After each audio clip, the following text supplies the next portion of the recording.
Hello সবাইকে। আজকের ব্লগটা একটু আলাদা। ঢাকার ব্যস্ততার মাঝেও আমি খুঁজে পেলাম একটু শান্তির জায়গা। আজ আমি এসেছি ঢাকেশ্বরী মন্দিরে। আজকের দিনটা শুরু করলাম একদম শান্ত একটা অনুভূতি নিয়ে। আজকে যেহেতু সোমবার, আজকে আমি চলে এসেছিলাম ঢাকেশ্বরী মন্দিরে শিবের মাথায় জল অর্পণ করতে। আজকে আমি এই শিবলিঙ্গটিতে জল অর্পণ করলাম। এটি শুধু একটি রীতি না, এটি একটি অনুভূতি, নিজের মনের কথা, প্রার্থনা সবকিছু নিঃশব্দে শিবের কাছে রেখে যাওয়া। এই মুহূর্তে চারপাশে শুধু ঘন্টার শব্দ, ধূপের গন্ধ আর একটা অদ্ভুত শান্তি, যেটা ভাষায় পুরোটা বলা যায় না। ঢাকার ভিড় আর কোলাহলের মাঝেও এই জায়গায় একটা আলাদা প্রশান্তি আছে।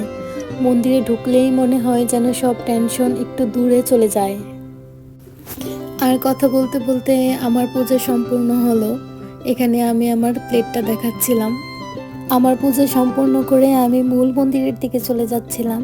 আর এখানে আমি একটু মন্দিরটা একটু দেখালাম। আজকে যেহেতু 3টা স্তম্ভ খুলে দেওয়া হয়েছিল, আমার বেশি সময় লাগেনি পূজা সম্পূর্ণ করতে। এদিক থেকে আমি চলে যাচ্ছি মূল মন্দিরের দিকে। মূল মন্দিরের সামনেই রয়েছে একটি ঘন্টা। এই ঘন্টাতে সবাই প্রবেশের সময় ঘন্টাটাকে বাজিয়ে নেয়। আমিও ঘন্টাটা বাজিয়ে নিলাম।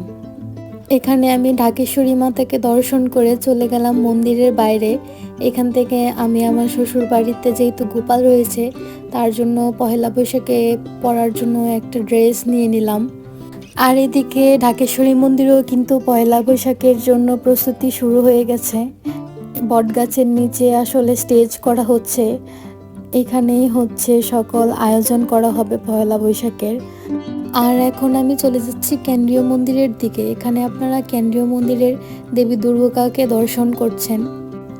যেহেতু আমার চ্যানেলে আগে থেকেই ঢাকেশ্বরী মন্দিরের ডিটেলস ভিডিও আপলোড করা আছে, তাই আজকের ব্লগটা আমি একটু ছোট রাখার চেষ্টা করেছি। দেখা হবে অন্য কোনো ব্লগে। সেই পর্যন্ত সবাই ভালো থাকবেন, সুস্থ থাকবেন।